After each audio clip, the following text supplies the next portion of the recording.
Australia సిడ్నీలోని బాండీ బీచ్లో జరిగిన టెర్రర్ అటాక్ దేశవ్యాప్తంగా సంచలనం సృష్టించింది. 16 మంది మరణించి 42 మంది గాయపడ్డ ఈ ఘటనలో ముఖ్య నిందితులను సాజిద్ అక్రమ్, నబీద్ అక్రమ్గా గుర్తించారు. షాజిద్ హైదరాబాద్ మూలాలున్న వ్యక్తిగా బయటపడటం అనేక చర్చలకు తెరతీస్తుంది. అతను ఇక్కడ ఉండగానే ఉగ్రవాద కార్యకలాపాలకు ఏమన్నా పాల్పడ్డా? ఫిలిప్పీన్స్లో జరిగే టెర్రర్ క్యాంపులకు ఇక్కడి నుంచి కూడా ఎవరన్నా వెళ్తారా?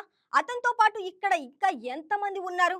ఉంటే వాళ్ళు ఇక్కడ కూడా ఏదన్నా అలజడి సృష్టించడానికి ప్లాన్ చేస్తున్నారా అనే అనుమానాలు తలెత్తుతున్నాయి.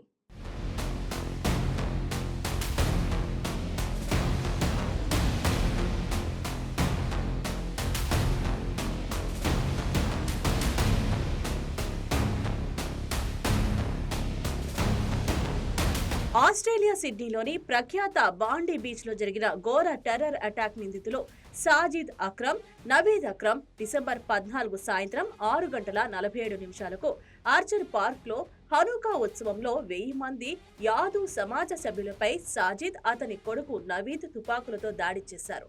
ఈ దాడిలో 16 మంది మరణించగా 42 మంది గాయపడ్డారు.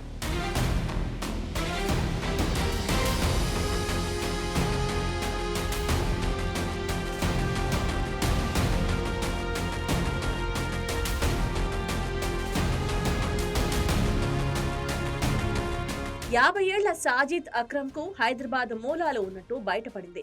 అలాగే ఐఎస్ఐఎస్ తో లింకులు ఉన్నట్లు తెలుస్తోంది. సాజిద్ అక్రమ్ హైదరాబాద్ టోలీ చౌకీ ప్రాంతానికి చెందినవాడు. బీకాం వరకు ఇక్కడే చదివిన అతను 1998లో ఉద్యోగ అవకాశాల కోసం స్టూడెంట్ వీసాతో ఆస్ట్రేలియా వెళ్లాడు. అక్కడ ఇటాలియన్ మహిళ వెనెరా గ్రోసాను పెళ్లి చేసుకుని స్థిరపడ్డాడు. భారత్ పాస్పోర్ట్ తో ఆస్ట్రేలియా పౌరసత్వం పొందాడు. అక్కడే అతనికి నవీద్, మరో కుమార్తె పుట్టారు.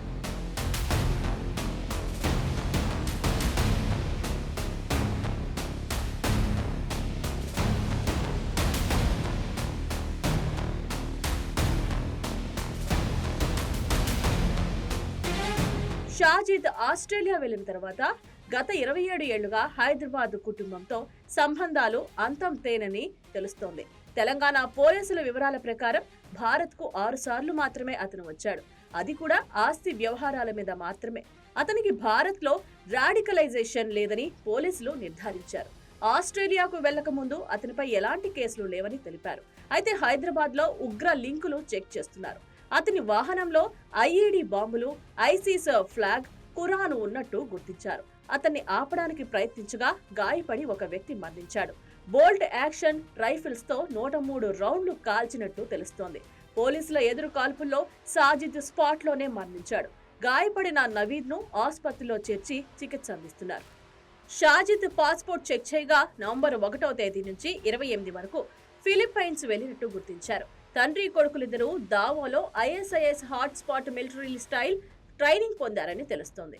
ఎవరికి అనుమానం రాకుండా ఐసిస్ ఫిలిప్పీన్స్ లో ఇలాంటి క్యాంపులు నిర్వహిస్తుండడం ప్రపంచాన్ని ఉలిక్కిపడేలా చేసింది.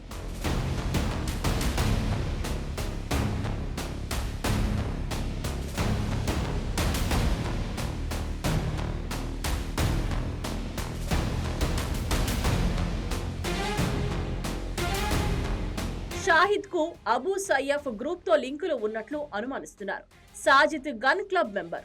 అతని వద్ద 6 లైసెన్స్ కలిగిన గన్లు ఉండడం గమనార్హం.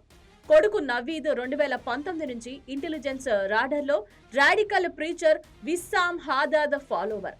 స్ట్రీట్ దావా మూవ్మెంట్ లో పాంప్లెట్లు పంచాడు. ఈ ఘటనతో ఆస్ట్రేలియా ప్రధాని ఆల్బనీస్ కఠిన గన్ లాస్ ప్రవేశపెట్టారు. మరోవైపు దీనిపై హైదరాబాద్ భద్రతా బలగాలు అప్రమత్తమయ్యాయి. ఫిలిప్పైన్స్ లో ఉగ్రవాద క్యాంపులు, ఆన్లైన్ రాడికలైజేషన్ మూలాలపై దర్యాప్తు కొనసాగుతుంది. సాజిద్ అక్రమ్ లాంటి నిందితుల ద్వారా గ్లోబల్ టెర్రర్ ఎలా వ్యాప్తిస్తుందో ఈ ఘటన చూపిస్తుంది.